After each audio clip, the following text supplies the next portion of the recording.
Hi నేను సతీష్. మూడో promo ముచ్చటగా వచ్చేసింది. నామినేషన్లో ఫైర్ అయితే మామూలుగా లేదు. ఇప్పటికే ప్రోమో 2, ప్రోమో 1 జర్నలిస్ట్ సతీష్లో ప్రోమో 2 అనాలిసిస్, అలాగే ప్రోమో 1+ లైవ్ కలిపి మన న్యూస్ బోర్డ్లో ఉన్న ఆ వీడియోలు కూడా చూడడం వాళ్ళు చూడండి. నామినేషన్లో ఎవరెవరు ఆర్గ్యుమెంట్స్ ఎట్లా ఉన్నాయి, నా అభిప్రాయాలు అయితే షేర్ చేసుకున్నా కనుక. అట్లాగే ఇప్పుడు ఈ ప్రోమో చూసిన తర్వాత శ్రీజ వర్సెస్ దివ్య, సంజన వర్సెస్ దివ్య, మీకు ఫస్ట్ ప్రోమో చూడగానే ఏ ఒపీనియన్ ఫామ్ అయ్యింది? ఎవరు పర్ఫెక్ట్గా ఒక స్వాగ్తో ఒక పాయింట్స్ మాట్లాడుతూ ఉన్నారు, ఒక లాజిక్ ఉంది, ఇక్కడ మంచి పాయింట్ పట్టుకున్నారు అనిపించింది. మీ ఒపీనియన్ కూడా పెట్టండి. ఈ ప్రోమో వరకు చూసేటప్పుడు ఏమనిపించింది అనేది ఖచ్చితంగా మెసేజ్ పెట్టండి. అలాగే ఈ వీడియో చూసే ముందు ఒక లైక్ కొట్టేసేయండి.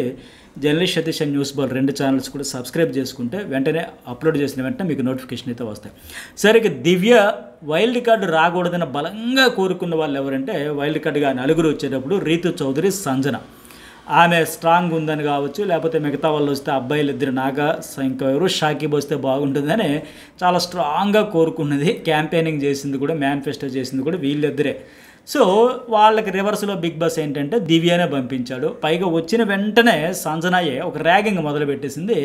ఆ బట్టలు దాచిపెట్టడం కావచ్చు, అట్లాగే ఆ బాత్రూంలో కూడా బట్టలు అక్కడ పెడితే ఇక్కడ ఎందుకు పెట్టేశారు ప్రియా, నువ్వే రెస్పాన్సిబిలిటీ, అక్కడ నుంచి తీసేయని చెప్పి సండో ఓకేనంటే తీసేస్తాను ఆ అమ్మాయి చెప్పడం. ఇవన్నీ సీన్స్ సీక్వెన్స్ ఇవన్నీ చూస్తే అక్కడ నుంచి వీళ్ళ మధ్య ఒక కోల్డ్ వార్ అయితే స్టార్ట్ అయింది. ఆ పిల్ల దివ్య కూడా ట్రిగ్గర్ అయింది అక్కడి నుంచే. సో ఈ క్యారీయింగ్ అవుతూ ఈరోజు నామినేషన్ వరకు కూడా వస్తూ ఉంది. అంటే ఫస్టే ఒక వైబ్ సెట్ అవ్వలో వీళ్ళ మధ్య.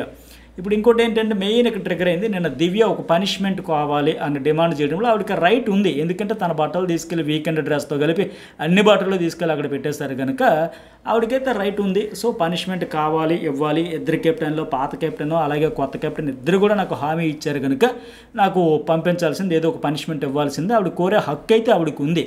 కాకపోతే ఇక్కడ సంజన ఏంటంటే, నాగార్జున గారు ఇకపై ఎవరు చేయకండి, ఇకపై చేస్తే దొంగలు ఉన్నారు జాగ్రత్త, ఆయన బోర్డు కూడా మెడలో వేసేస్తాం, ఇగో ఇంత పెద్ద బోర్డు ఉంది అని ఆయన చెప్పిన తర్వాత సో అది అయిపోయింది కదా, ఇంకెందుకు అది క్యారీ చేయడం, ఇంకెందుకు అది ల్యాగ్ చేయడం, ఆ టాపిక్ అక్కడితో క్లోజ్ చేసేస్తే బెటర్ అనేది సంజన చెప్పాల్సి వస్తే దివ్యకు వచ్చి ఒక సారీ చెప్పింది. కనీసం సారీ చెప్పేసి ఇకపై వద్దులే అమ్మంటే ఆవిడ కూడా కామ్ డౌన్ అయిపోయి ఉండేదేం.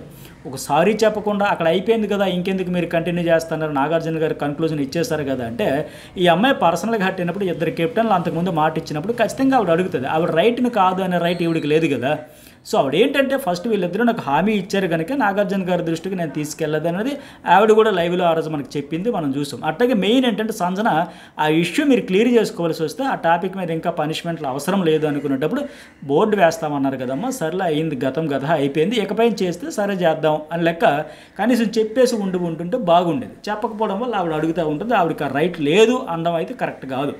అట్లాగే ఇంకోటి ఏంటంటే దానికి తోడు, ఎందుకంటే తర్వాత డీమాన్ పవన్ వచ్చి ఇలా తాళాలు ఎగరేసుకుంటూ జైలుకి పంపిస్తానంటే, జైలు అంత అక్కర్లేదు కానీ ముందు మరీ చెప్పాలి, చెప్పకపోయినా జైలుకి అయితే అక్కర్లేదు అని ఏదో ఒక పనిష్మెంట్ కింద యాక్సెప్ట్ చేసేసి తీసుకుని. ఎందుకంటే ఫస్ట్ మన వైపు నుంచి వచ్చింది చేసాం కనుక దానికి రెస్పాన్సిబిలిటీ కింద తీసుకుంటే బాగుంది. ఇప్పుడు ఆ రోజు ఎగ్జిబిషన్లో నాదే ఓకే అనేటప్పుడు ఆ రిసీవింగ్ ఉండాలి కదా, మీరు స్టార్ట్ చేయబట్టే కదా, మీ యాక్షన్కే కదా ఆ రియాక్షన్ సీన్స్ అన్నీ వచ్చాయి. సో దాని విషయంలో మనం చేయకూడదు. చేసిన తర్వాత ఇప్పుడు ఆవిడ ఎట్లాగైతే అనేది గతంలో పర్యవసనాలు ఎదుర్కోవలసి ఉంటుంది, నేను కెప్టెన్గా చెప్పేటప్పుడు, నేను ఓనర్గా చెప్పేటప్పుడు మీరు చేస్తే తీరాలి, చేయకపోతే దీని పరిణామాలు తీవ్రంగా ఉంటాయి అని ఎట్లాగైతే చెప్పిందో, ఇక్కడ మీరు మొదలుపెట్టినప్పుడు దాని పర్యవసనాలు అన్నింటినీ తీసుకునేదానికి సిద్ధంగా ఉండాలి. సో సంజన ఆ విషయంలో లేకపోవడం వల్ల వీళ్ళ మధ్య కోల్డ్ వార్ అనేది ఈరోజు నామినేషన్ వరకు వచ్చింది. ఇక్కడ పాయింట్ కూడా మాట్లాడదాం. అట్లాగే దానికి తోడు ఆ బట్టలు దొంగిలించి దాచిపెట్టారని దాంతోపాటు ఆ పనిష్మెంట్ జైలు అయినప్పుడు ఈవిడ ట్రిగ్గర్ రావడం, అలాగే దానికి తోడు ఇంక నిన్న ఆ పోపు విషయంలో పంచాయతీ వచ్చింది కదా, దివ్య నేను కుక్కు, నేను రెస్పాన్సిబిలిటీ ఎవరికి, తనూజకి చెప్పాలి, సో ఆవిడని అడగాలి అనేటప్పుడు ఇవన్నీ కలిపి క్యారీ అయితే ఇక్కడైతే రిఫ్లెక్ట్ అయితే ఉన్నాయి. అట్లాగే ఆ దివ్య హౌస్లోకి వచ్చిన తర్వాత ఫస్ట్ సంజన ఎట్లాగైతే గెలికిందో, ఇక వస్తా దివ్య కూడా శ్రీజాన్ని గెలికింది. ఎందుకంటే నువ్వు అసలు ల్యాగ్ స్టారు, నాసా, ఎవరేమైపోయినా నీకు అనవసరం, ఏమో ఒక పదం కూడా గట్టి స్ట్రాంగ్ పదమే వాడింది కదా, మెంటల్ టార్చర్ అనిపిస్తుంది, నువ్వు నామినేషన్ ఒక పాయింట్ పట్టుకుని 10 చెప్పి సాగదీసి చాలా హార్ష్గా మాట్లాడేస్తాను, ఇది తగ్గించుకుంటే బెటర్ అని చెప్పింది. అలాగే 1 to 13లో కూడా ఆవిడ నాదే కప్పు నేను ఆడపోలే అని అంత కాన్ఫిడెంట్గా వస్తే నీకు అంత సీన్ లేదని 10th ప్లేస్లోనే పడేసింది ఈవిడ్ని.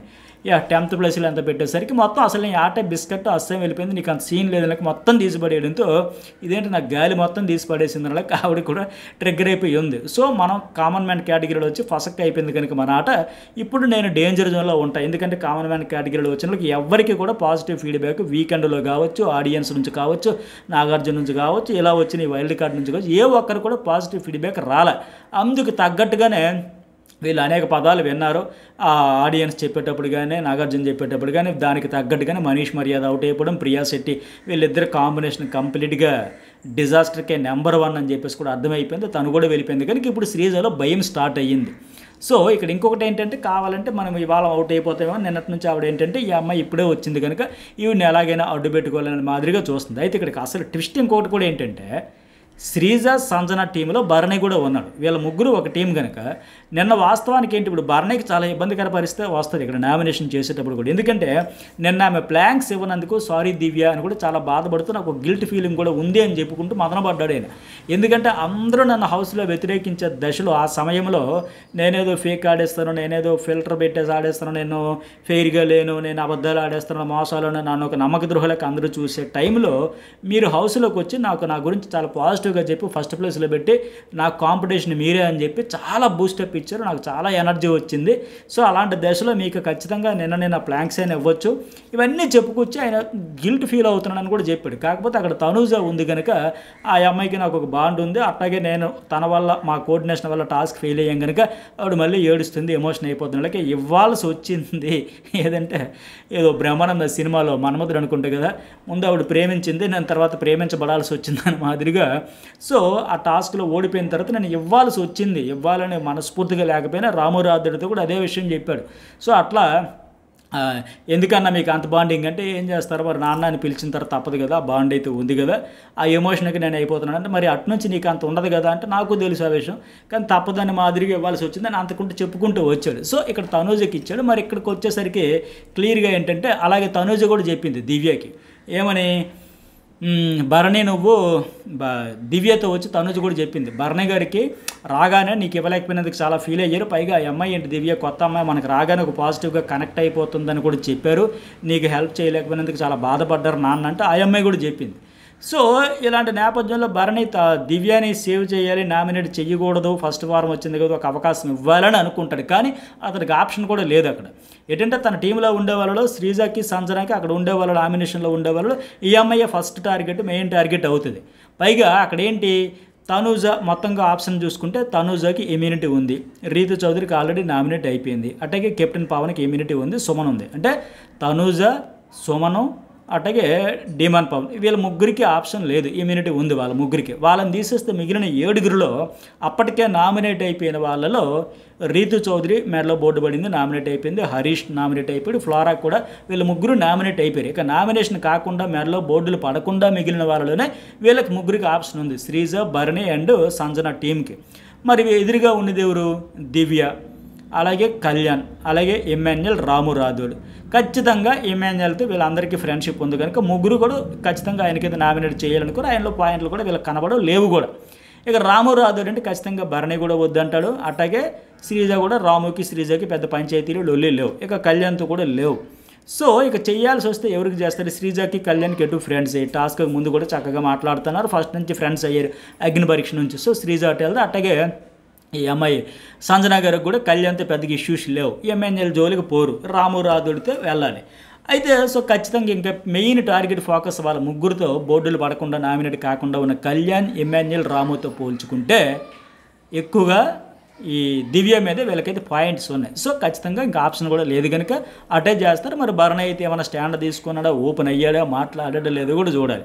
సో ఇది ఇంత బ్యాక్గ్రౌండ్ అయితే జరిగింది కనుక ఇక నామినేషన్ ప్రాసెస్ కూడా చూసుకుంటే ఓహో నామినేట్ ప్లేట్ డైరెక్ట్గానే మాదిరి కంటే సో దివ్య కోసం నామినేట్ ప్లేటు నామినేట్ అని 2 వచ్చాయి కనుక ఈ అమ్మాయి నామినేట్ చేస్తా. శ్రీజ చెబుతున్న పాయింట్లు ఏంటి, దివ్యకి అడ్వాంటేజెస్ ఉన్నాయనే ఫీలింగు, నామినేషన్లో ఉన్నప్పుడు ఎలా ఉంటాడో ఒక వ్యక్తి, నామినేషన్లో లేనప్పుడు ఎట్లా ఉంటాడు అనేది చాలా క్లియర్గా తెలుస్తుందని లెక్క చెబుతూ ఉంటే ఇప్పుడు వీళ్ళకి కూడా 3 వారాల హౌస్లో ఉండి ఆడియన్స్తో కనెక్ట్ అయ్యే అవకాశం అడ్వాంటేజ్ వచ్చింది కదా.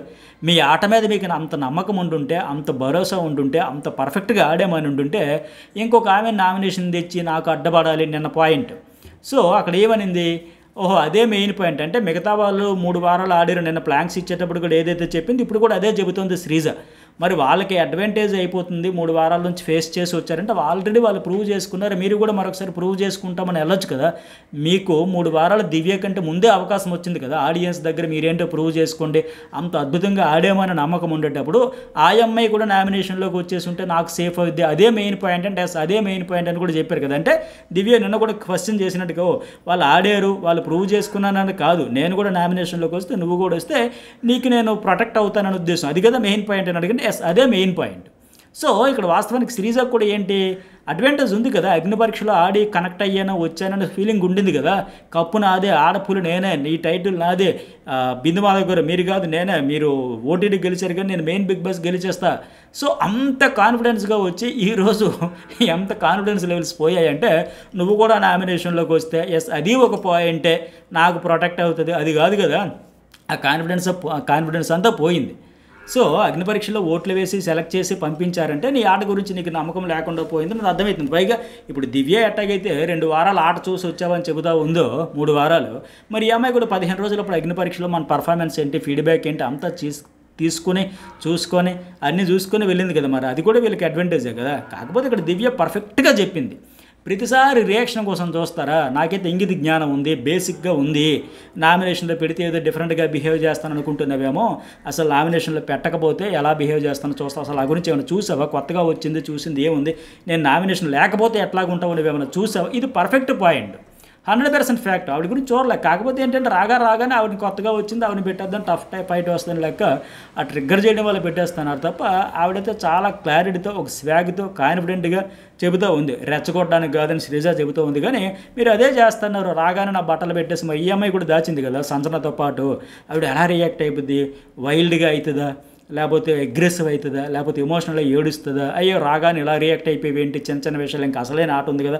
ఇలాగ ఒక రకంగా సంజన కూడా అదే చెప్పింది, నువ్వు ఎలా రియాక్ట్ అవుతావు, ఎలా తీసుకుంటావు, మరింత స్ట్రాంగ్ అవుతావా మరింత వీక్ అవుతావు అంటే స్ట్రాంగ్ అని ఆల్రెడీ అర్థమైంది, మరింత స్ట్రాంగ్ అవుతుందా, కాన్ఫిడెన్స్ కోల్పోతుందా, బెంబేలు ఎత్తిపోతుందా, ఏడు చేస్తుందా, ఎమోషనల్గా బరస్ట్ అయిపోతుంది, ఇవన్నీ టెస్ట్ ఒక రకంగా చేశారు శ్రీజ కానీ ఈవిడ కానీ.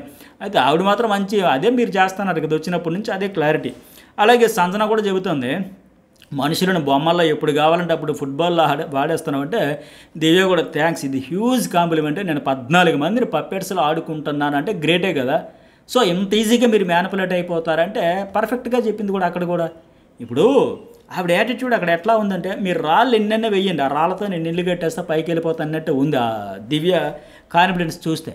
వాస్తవానికి ఏంటి, సంజన కెప్టెన్ని మ్యానిపులేట్ చేసేసి ఒక్క రోజులో ఇంత పెద్ద గొడవ పెట్టేసిందంటే వాస్తవానికి ఇక్కడ బ్యాక్గ్రౌండ్లో జరుగుతుంది ఏంటంటే కెప్టెన్ డీమోన్ విషయంలో కూడా ఇప్పుడు సీక్రెట్ రూమ్లో వినింది చూసింది, ఆల్రెడీ ఒక బ్యాగేజ్ క్యారీ అవుతుంది. ఇక్కడ వీళ్ళిద్దరు గొడవకి మూలం అది కాదు, దివ్య చెప్పేయడం వల్ల కాదు, దివ్యకి ఈవిడికి పెట్టేయడానికి దివ్య పెట్టడం ఫస్ట్ ఆవిడ బట్టలు దాచిపెట్టింది, సారీ కూడా చెప్పకుండా ఉన్నది, పనిష్మెంట్ కూడా యాక్సెప్ట్ చేయకుండా ఉన్నది ఈవిడే కదా మొదలుపెట్టింది, సంజన కదా మొదలుపెట్టింది. సో అది క్యారీ అయ్యింది. దానికి అట్లా మళ్ళీ ఆవిడ అక్కడ ఫుడ్ దగ్గర ఆవిడ ఉంటానడంతో కుదరలే. అలాగే శ్రీజకి సంజన కూడా నెగిటివ్ వైపు ఉంది, పోనీ ఆవిడ వచ్చి చేస్తానన్నా వద్దన్నారు. అలాగే ఇంకోటి ఏంటంటే వాళ్ళిద్దరు చేస్తే నేను తిన్నాను కూడా చెప్పింది. అలాగే ఇంకోటి ఏంటంటే డ్యూమాన్ పవన్ గురించి కూడా ఎవరు రీతు చౌదరి విషయంలో ట్రిగ్గర్ అయిపోయి ఉంది ఆల్రెడీ సంజన. ఆయన ఫుడ్ నేను తినేస్తే దాని గురించి కామెంట్ చేస్తున్నాడు, చపాతీలు తీసుకెళ్ళి అందరికీ పెట్టేస్తుందని. ఫుడ్ విషయంలో కూడా ఆయన అంత సీరియస్గా ఎలా తీసుకుంటాడు, ఫుడ్ విషయం కూడా అంత చూస్తారా, రియల్ ఎమోషన్ కదా, నా పిల్లలకి పెట్టినట్టు పెడితే దాని గురించి కూడా కామెంట్ చేశాడు ఆయన. ఫుడ్ పెట్టేసి మ్యానిపులేట్ చేసేస్తోంది సంజన అని చెప్పేసి రీతు వీళ్ళందరితో కామెంట్ చేశాడు అనేసి బాధపడింది, ఎమోషనల్ ఫీల్ అయ్యింది. అంటే డీమోన్ పవన్ విషయంలో సంజనకు ఆల్రెడీ ఉంది బ్యాగేజ్. అట్లాగే అమ్మాయిలు అయితే శ్రీజ, తనూజ, దివ్య, రీతు అయితే నువ్వు చేసేస్తా, నేను మమ్మీ కేటగిరీ కదా కాదు కదా. సో పైగా ఇతని బిహేవియర్ కూడా అమ్మాయిలు అందరితో ఆడుకుంటున్నాడు, అందుకే నేను తమ్ముడు అని చెప్పి దూరం పెట్టినాడు, ఆల్రెడీ క్యారీ అవుతూ ఉంది. దానికి తోడు ఈ అమ్మాయి వచ్చిన తర్వాత పనిష్మెంట్ డిమాండ్ చేయడంతో ఆవిడ రైట్ ఆవిడ కోరింది, తప్పే లేదు. అది ఇది అంతా కలిపి వచ్చింది తప్ప ఆవిడ గొడవలు పెట్టడం ఏంటి, ఆవిడైతే పెట్టలేదు కదా, క్యారీ స్టార్ట్ చేసిందే వీలు కదా. సో మళ్ళీ ఇప్పుడు ఆవిడని చెబితే ఎట్లా. సో దివ్య అయితే కాన్ఫిడెంట్గా నేను క్యాబ్ బిల్, నేను స్ట్రాంగ్, మీ కాంప్లిమెంట్ తీసుకుంటా, అంటే ఎంత కాన్ఫిడెన్స్తో క్లారిటీ ఉందో అర్థమైతే ఉంది కదా. సో నేను స్టార్టింగ్ చెప్పినట్టుగా ఇంత బ్యాగేజ్ ఉంది. ఆ శ్రీజ కూడా భయం స్టార్ట్ అయిపోయింది, మా వికెట్స్ అన్ని రాలిపోతావన్నా పడిపోతావని, ఎవరికి ఫీడ్బ్యాక్ చక్కగా పాజిటివ్గా లేదు కనుక ఈవెన్ అడ్డం పెట్టుకుందామని. సో ఫైనల్గా చూసుకుంటే రీతు, ఫ్లోరా, సంజన, అలాగే శ్రీజ, హరీష్, దివ్య ఈ 6 నామినేషన్లో ఉన్నారు. మరి ఈ 6లో ఎవరు ఉంటారనుకుంటున్నారు? ఓట్ ఫర్ సో అని పెట్టండి. సంజన అయితే సంజన, ఫ్లోరా అయితే ఫ్లోరా, శ్రీజ అయితే శ్రీజ. అటుగా ఎలిమినేషన్ బటన్ ఎవరు అనేది కూడా ఒక మెసేజ్ అయితే పెట్టండి. ఈ వీడియోకి ఎంతవరకు లైక్ చేయండి, లైక్ చేయండి. So journalist Satish and news bull 2 channels కూడా సబ్స్క్రైబ్ అయితే చేసుకోండి.